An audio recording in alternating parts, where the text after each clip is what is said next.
carry on with the file from our previous example and let's create some obstacle geometry. Obstacle geometry is going to be areas where we need to leave space for things like hardware or tool access. When we start thinking about generative design, we need to think more about the areas we need to omit geometry rather than working on connecting our mounting points like we do with the traditional design process. To get started, we're going to go into the Edit Model workspace. I'm going to rotate this around just slightly. And we want to start building off of our preserve regions that we need for our frame.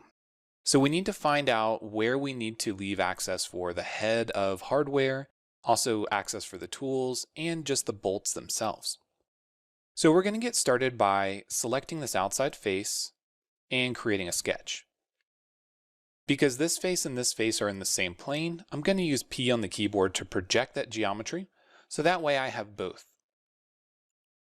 Then I'm going to stop my sketch and start my Extrude tool. I'm using the standard quick keys on the keyboard that you would use in the design workspace, such as E for Extrude and P for Project. We're going to get started by selecting both the ID and OD circles, and we're going to do that on both bosses, the front and the back. We're going to pull this geometry out 80 millimeters, and of course you can enter this value into the dialog box. And we also want to make sure that we're creating new bodies. We're not joining it with any of our preserve regions or the motor itself.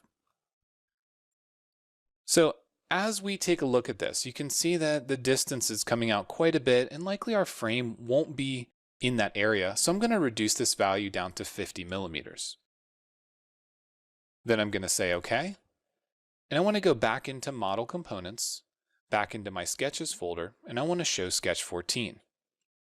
From here, we're going to extrude again, and this time we want to select the smaller circle, and we're going to be extruding toward the motor itself. This time we're going to go a distance of minus 70 millimeters, and we want to go ahead and make this a new body as well. Now using Modify, we're going to use the Combine tool and take the first boss extrude and the smaller center section. Sometimes it can be hard to select, so you might need to hold down the left mouse button and select the body you want using the dialog box. I'm going to use my right-click marking menu to repeat that. And this time I want to make sure that I'm combining this rear boss with the smaller center section as well and saying OK. Now I can hide Sketch 14. One thing that I like to do when I'm working inside of this Edit Model workspace is hit A on the keyboard to bring up appearances. And I like to turn this geometry red or green when I'm working inside here, just so that I know exactly if I'm creating an obstacle or a preserve region. The colors in here will not be affected when we get back into the generative design workspace. Now that we've taken a look at a basic way to create that geometry using our standard sketches and extrudes, let's take a look at some of the tools that we have available to us inside of here.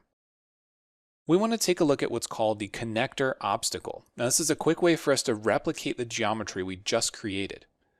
The first thing I want to do is select the start of the shaft, and then I need to select the back, or I need to enter a shaft length. Now in this case, I'm going to enter a value of minus 70, which is the same thing we did on the other side. One of the benefits here is we actually have the available option to create the head of the bolt as well. Now if we want to select the diameter of that bolt or manually enter that value, you see that we can manipulate these values on the screen using our manipulators. We can manually enter that value, or we can do any other combination that we need to in order to get that geometry. So the head length currently is 15.75, but we made this 50 millimeters on the other side, and now we can say OK.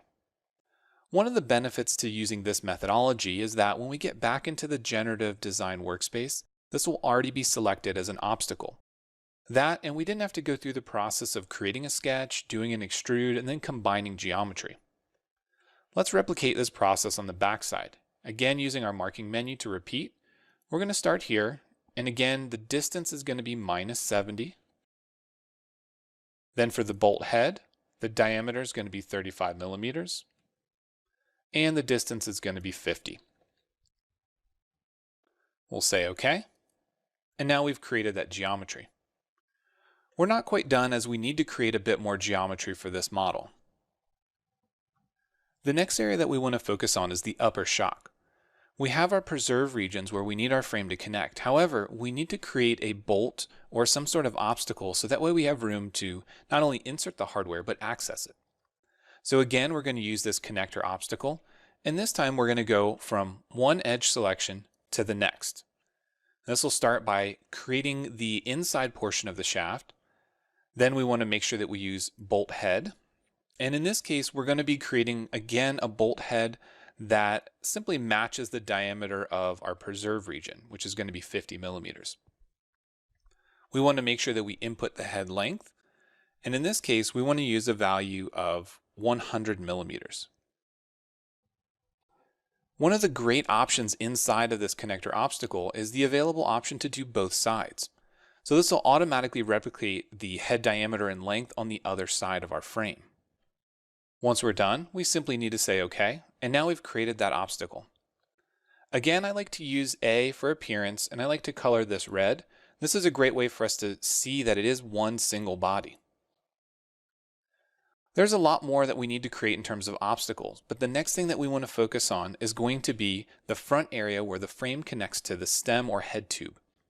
Now this area, we really don't want to restrict the design too much, but we need to make sure that we're driving the direction of the frame, so that way it's not going through the forks and it's not going through any additional geometry that we want to avoid. So we're going to start by sketching on the bottom face of the head tube. And this can get a little complicated because we have a lot of additional components and bodies. So I'm going to use the slice option. I'm going to rotate this slightly, and I'm going to use P for project and bring in these outer edges. And then I want to create a circle at the center of this with a 50 millimeter diameter. Now that we have some geometry here, I'm going to select this face, and I'm going to use my look at option, which will take me back normal to my sketch plane. The next thing that we want to do is create a line that goes from our 50 millimeter circle over to the other one here. So I'm going to use L on the keyboard for my line tool. And if we're snapping into other geometry, you can always go in and hide other model components if needed. For example, the front end, the clip-on bars. Once we remove those in the headlight, we're just dealing with our sketch geometry. So we're going to go from left to right. Then we want to make sure that we have both a horizontal line and a line that's tangent. So we'll make sure that we have tangency, and once we achieve that with both circles, it'll automatically become a horizontal line. Next, I'm going to use my line tool, and I'm going to draw a line going from the center of each of these circles.